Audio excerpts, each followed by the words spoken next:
IHSG hari ini masih bertahan di dekat level rekor tertinggi sepanjang masa, namun kembali menguat di 0,02% atau 1,36 poin dan saat ini finish di posisi 8.126,56. Setelah hari yang begitu panjang, siang tadi sebenarnya IHSG sempat terkoreksi tipis karena aksi profit taking. Tetapi akhir-akhirnya menuju penutupan perdagangan, arus modal asing yang deras masuk justru memberikan sinyal kuat bahwa minat global terhadap pasar domestik itu masih sangat tinggi. Dan akhirnya ditutup happy ending begitu hari ini begitu ya, menguat 0,02%, meskipun tadi agak deg-degan juga karena di detik-detik tipis terakhir, banget ya Dina tipis ya. sekali begitu. Ada potensi bahwa terkoreksi, namun nampaknya akhirnya menguat dan menyentuh rekor tertinggi baru kembali. Nah, kalau kita lihat memang kalau kita review sejak pekan lalu IHSG ini terus menanjak seiring dengan pemangkasan suku bunga acuan dari Bank Indonesia karena investor melihat bahwa kebijakan ini sebagai langkah agresif dari pemerintah untuk menjaga pertumbuhan sekaligus juga memberi ruang likuiditas baru ke sistem keuangan. Hari ini memang indeks sempat naik di awal perdagangan, kemudian siang mulai bergejolak ke zona koreksi turun tipis, di mana pola ini menunjukkan bahwa sebenarnya investor domestik cenderung melakukan aksi ambil untung atau taking profit setelah kenaikan yang beruntun. Sektor perbankan, konsumsi masih menjadi motor penggerak, sedangkan sektor komoditas ini bergerak bervariasi mengikuti sentimen global, Safrina. Betul sekali. Kalau tadi yang Dina bilang gitu ya, sektor perbankan dan konsumsi masih jadi sektor motor penggerak. Ini sektor perbankan dan konsumsi ini memang sudah menguatnya sudah cukup signifikan sejak beberapa hari terakhir. Mungkin dengan sentimen-sentimen dari pertama ya likuiditas perbankan yang lagi moncer sejak ada 200 triliun yang disiram gitu ya ke Himbara. Tapi konsumsi dan retail, contohnya emiten tembakau yang memang sudah naik secara signifikan sejak ada sentimen mengenai cukai yang katanya tidak akan dinaikkan lagi CHT ya. Betul. Jadi ada beberapa emiten-emiten yang terus bergerak secara signifikan yang nyatanya tidak bisa meng-offset kekuatan dari profit taking. Walaupun jadi pergerakan hari ini volatil, pelemahan dan penguatan, nyatanya ternyata penguatan di sentimen-sentimen tertentu dan emiten-emiten yang berkapitalisasi besar masih menang gitu ya. Akhirnya IHSG berhasil menguat tipis lah ya di perdagangan hari ini dan itu patut kita apresiasi. Nah, salah satu cerita besar di pasar tentunya adalah derasnya aliran dana asing. Di perdagangan kemarin asing juga mencatatkan rally bersih jumbo, nilainya terbesar dalam beberapa bulan terakhir dan yang jadi incaran adalah saham-saham tambang strategis khususnya emas, jadi masih related kepada tadi apa yang Dina sampaikan, safe haven dan komoditas di mana emas secara asetnya itu juga memang menyentuh all time high berkali-kali dalam beberapa waktu belakangan ini. Lalu nikel, dan pada perdagangan kemarin Selasa 23 September tercatat net foreign buy atau beli asing itu di 5,5 triliun rupiah di seluruh pasar. Yes, ini angka yang luar biasa di mana kalau kita lihat lagi kembali saham PT Merdeka Gold Resources Tbk dengan kode emas lah, ini yang menjadi bintang selama beberapa waktu terakhir, lebih tepatnya dari kemarin yang baru saja melakukan debut di Bursa Efek Indonesia, baru saja IPO langsung diserbu oleh para investor global di mana kemarin sempat menyentuh auto rejection atas meskipun tidak berlanjut di hari ini, tapi masih apresiasi, masih positif begitu.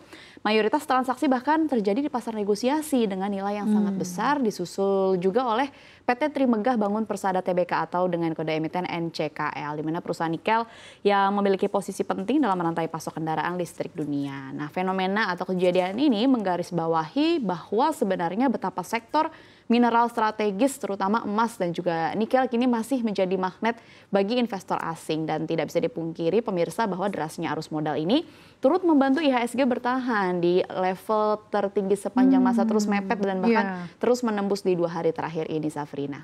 Dan, menarik sekali ya. Ya, betul. Selain NCKL, dari emas sendiri itu juga ada satu saham lain juga yang mencuri perhatian para investor, di mana yaitu dengan kode emiten koin atau Indo Crypto Koin Semesta Tbk, di mana sejak IPO pada bulan Juli lalu saham ini sudah melonjak ribuan persen, lebih dari 2.700%. Jadi dalam kurang dari 3 bulan begitu. Dari harga 100 harga IPO-nya dan pada hari ini ditutup di level 2.880, di mana lonjakan ini nggak lepas dari sentimen global terhadap aset kripto khususnya Bitcoin yang memang secara belakangan ini periode yang sama juga mencatatkan rally besar. Pasar melihat koin bahwa masih sebagai salah satu proksi kripto di Bursa Efek Indonesia. Sehingga setiap kenaikan harga Bitcoin ini ikut mendorong minat spekulatif investor pada saham koin atau PT Indo Crypto Koin Semesta Tbk ini. Namun kenaikan yang terlalu cepat ini kan tergolong tidak terlalu sehat juga ya. 2.700% kenaikannya dalam kurang dari 3 bulan. Ini menimbulkan pertanyaan pemirsa, apakah memang ini murni didorong fundamentalkah atau memang lebih banyak sentimen jangka pendek? Karena itu bagi para investor retail, koin ini jadi contoh nyata gitu. Bagaimana euforia dari pasar bisa menciptakan peluang besar, tapi juga risikonya tinggi. Iya, buat pemirsa CNBC Indonesia yang mungkin punya koin dari awal kayaknya happy banget nih ya. Udah naik 2.700%. Hari ini sendiri bahkan naiknya 24,68%. Auto rejection atas, yes. Ya, auto rejection atas. Jadi memang emiten-emiten berkapitalisasi besar, emiten-emiten yang memang juga baru IPO banyak yang kena arah ini juga jadi ya penguat lah ya, penguat IHSG sampai saat ini masih melanjutkan rally-nya dan bahkan menyentuh all time high kembali lagi di hari ini begitu ya. Namun pertanyaannya gini, kalau misalnya secara emiten tentunya kan orang tuh bisa melakukan atau menanam investasi di suatu emiten karena bentuk-bentuk spekulatif, sentimennya naik, langsung beli, nanti apa dikit langsung profit taking, buy on weakness dan lain-lain. Secara fundamental itu kira-kira menurut Anda apakah juga keadaan ekonomi Indonesia saat ini mencerminkan kekuatan yang ada di pasar keuangan atau bursa efek domestik? Yes, Safrina, kita review dulu ya beberapa waktu terakhir tuh sebenarnya apa saja sih yang terjadi secara fundamental di ekonomi dalam negeri kita, dimulai dari pemerintah yang baru saja merilis laporan APBN edisi September. Ini kan sangat berpengaruh, sangat diperhatikan oleh investor, di mana defisit fiskal memang sedikit melebar, menandakan tekanan pembiayaan mulai terasa, namun pemerintah juga menegaskan komitmen untuk mempercepat belanja agar pertumbuhan ekonomi tetap terjaga. Ini yang terus disampaikan oleh Menteri Keuangan Purbaya Yudhisadewa, khususnya menjelang akhir tahun. Sebenarnya ini yang ditunggu-tunggu begitu ya bagi pasar saham. Percepatan belanja ini memberikan harapan bagi misalnya sektor konstruksi, kemudian infrastruktur, kemudian konsumsi rakyat. Namun di saat yang sama, investor juga masih mencermati risiko pembiayaan, terutama kebutuhan utang baru yang bisa mempengaruhi pasar obligasi. Sementara bagi rupiah, sinyal bahwa APBN tetap kredibel memberikan stabilitas tambahan. Sementara itu, kalau dari Menteri Keuangan Purbaya Yudhisadewa sendiri pada momen APBN kita kemarin menegaskan bahwa fokus pada beberapa langkah strategis yang tadi sudah Safrina sampaikan begitu. Yang pertama misalnya mulai dari mempercepat penyerapan anggaran yang sempat tertahan, kemudian yang kedua memperketat pengawasan rokok ilegal. Ini yang banyak dikeluhkan begitu ya oleh pengusaha rokok legal yang kini banyak dijual di platform daring yang akhirnya merusak kondisi pasar rokok ini yang padahal kontribusi terhadap ekonomi nasionalnya sangat tinggi begitu, di mana kebijakan ini akhirnya dilihat oleh pasar sebagai upaya untuk menutup potensi kebocoran penerimaan dan juga menjaga kepatuhan bagi pajak.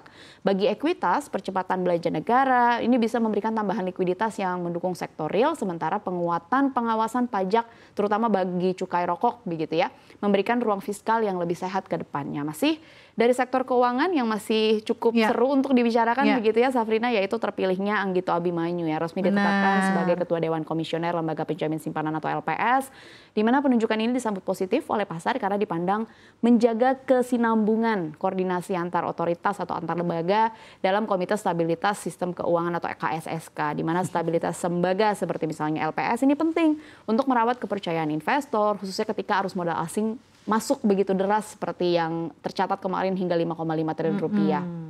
Di mana pasar sendiri membaca bahwa transisi kepemimpinan ini sebagai sinyal bahwa koordinasi sektor keuangan tetap terjaga. Kita harapkan otoritas KSSK akan semakin baik lagi kinerjanya dengan adanya Pak Anggito Abimanyu sebagai Ketua Dewan Komisioner LPS. Selamat Pak Anggito. Sekarang mungkin sentimennya dari luar negeri kira-kira seperti apa yang patut diperhatikan? Yes, dari luar negeri kita perhatikan ya, sentimen positif ini masih datang dari arah kebijakan The Fed. Masih lagi-lagi dari The Fed, semua mata masih tertuju pada The Fed, di mana Bank Sentral Amerika Serikat ini kembali memangkas suku bunga dan memberikan sinyal akan ada pelonggaran lebih lanjut yang diharapkan oleh para investor.